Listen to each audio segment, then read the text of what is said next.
Hey guys, welcome to Mayank talks. तो आपका स्वागत है और एक मैच प्रीव्यू में। आज का मैच प्रीव्यू मैं इंडियन फुटबॉल टीम का करने वाला हूं। तो रिसेंटली इंडिया अभी इंटरनेशनल मैचेस को खेलने जा रही है इंडिया में ही। तो इंडिया पहला मैच मालदीव के अगेंस्ट खेलने जा रही है, उसी का मैं प्रीव्यू करने जा रहा हूं। और इस मैच को 19 मार्च को खेला जाएगा। तो 2 दिन पहले ही मैं मैच प्रीव्यू देने का ट्राई कर रहा हूँ। तो सबसे पहले मालदीव और इंडिया दोनों ही टीमों का स्टार्टिंग 11 प्रेडिक्ट करने का ट्राई करूंगा, दोनों ही टीमों के स्क्वाड से। तो सबसे पहले मैं इंडियन फुटबॉल टीम से स्टार्ट करना चाहूंगा। तो इंडियन फुटबॉल टीम का कुछ ऐसा स्टार्टिंग 11 हो सकता है मेरे पॉइंट ऑफ व्यू के हिसाब से। हरमिंदर, भालपुया, राहुल भेके, संदेश जिंगन, रोशन सिंह, अपुया, ब्रेंडन, महेश, मनबीर, सांगते, सुनील छेत्री। बट अगर आप इंडियन फुटबॉल टीम के कोच मेनेलो मार्कस के पॉइंट ऑफ व्यू से देखने जाओगे तो उनका फॉर्मेशन है 4-2-3-1। तो मुझे लगता है कि 4-2-3-1 फॉर्मेशन में 2 डिफेंसिव मिडफील्डर का नीड होगा। तो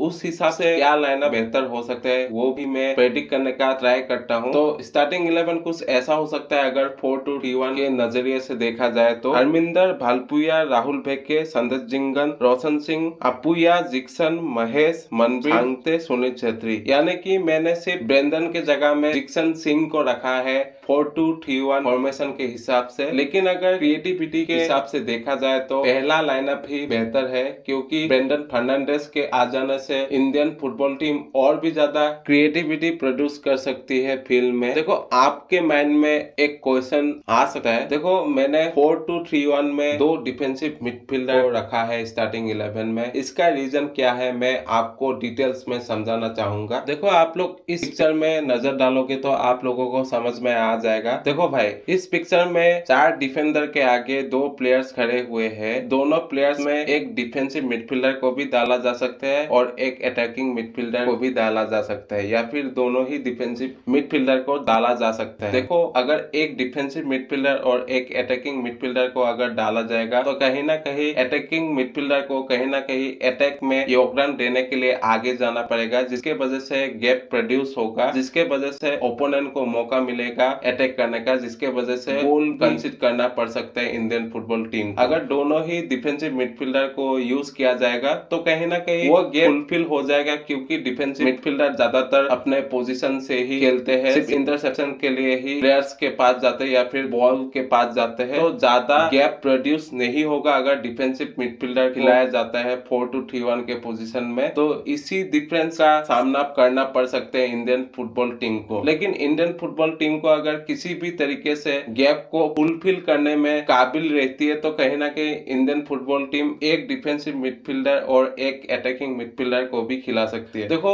इंडियन फुटबॉल टीम अगर एक डिफेंसिव मिडफील्डर खिलाती है और एक अटैकिंग मिडफील्डर खिलाती है तो कहीं ना कहीं इंडियन फुटबॉल टीम क्रिएटिविटी में बहुत ही ज्यादा काम करती है, लेकिन डिफेंस में थोड़ा बहुत वीक हो सकती है। देखो भाई, इंडियन फुटबॉल टीम वैसे भी बहुत ही ज्यादा डिफेंसिव माइंडसेट से खेलती है किसी भी इंटरनेशनल मैचेस को। तो मैं चाहता हूँ कि Indian football team attacking mindset से खेले, चाहे वो इंडियन फुटबॉल टीम हारे या फिर जीते। देखो भाई, अभी बहुत ही ज्यादा हो चुका है, क्योंकि कुछ सालों पहले इंडियन फुटबॉल टीम को एशियन कप के लिए क्वालिफायर्स को खेलना भी नहीं पड़ता था, डायरेक्ट क्वालिफिकेशन मिलता था। लेकिन अभी क्वालिफायर को पड़ रहा है। देखो भाई, इससे पता चल रहा है कि इंडियन फुटबॉल का हाल बहुत ही ज्यादा बुरा है। तो इसलिए मैं चाहता हूँ कि एक पॉजिटिव इंटेंट के साथ खेले इंडियन फुटबॉल टीम मालदीव्स के अगेंस्ट, क्योंकि मालदीव भी एक डिसेंट ही टीम है, उतना ज्यादा खतरनाक टीम नहीं है। तो मालदीव के अगेंस्ट अटैकिंग इंटेंट से खेला जा सकता है, अटैकिंग माइंडसेट से खेला जा सकता है। तो अभी मैं मालदीव्स का स्टार्टिंग 11 प्रेडिक्ट करने का ट्राई करूंगा। तो मालदीव का स्टार्टिंग 11 कुछ ऐसा हो सकता है मेरे पॉइंट ऑफ व्यू के हिसाब से। हुसैन शरीफ, समाल अली, अहमद नौमान, हुसैन तिफल, मोहम्मद यूरुफान, इब्राहिम आयसम, हमजा, हसन रईफ, नेस हसन, हसन सीएफ, हसन निहान। देखो, मेरा प्रोनाउंसिएशन थोड़ा बहुत रॉन्ग हो सकता है, अगर प्रोनाउंसिएशन रॉन्ग है तो माफ कर देना, कि मेरा